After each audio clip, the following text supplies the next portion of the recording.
Social media पर खबर गर्दिश कर रही है कि असद उमर ने आईएमएफ से कर्जा लेने का अंदिया दे दिया। मुझे इल्म नहीं ये खबर में कितनी सदाकत है, लेकिन याद रखें, कर्जा लिए बगैर मुल्क की मईशत को चलाना मौजूदा हालात में मुमकिन ही नहीं।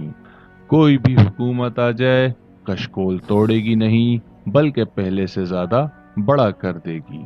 तकरीबन पूरी दुनिया ही आईएमएफ और वर्ल्ड बैंक के मकरूज हैं। ये एक ऐसा जाल है जिसमें सभी फंस जाते हैं। पूरी दुनिया की मईशत चंद हजार लोगों के हाथ में है। वो जैसे चाहें उसे चलाएं।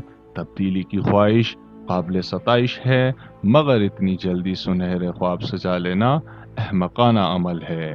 प्रैक्टिकल होकर सोचें और मकरूजों, कहानियों, लफाजी के शहर से बाहर निकलें। जज्बात और जाती पसंद और नापसंद से नहीं, तज्जिया जमीनी हकाइक को मद्देनजर रखते हुए करना चाहिए। हुकूमत से बाहर रहना कुछ और बात है और हुकूमत में रहना कुछ और। ये बात हमारी कौम को समझ आ जाए तो फकत अल्फाजों पर अपना दिल ना बहलाएं।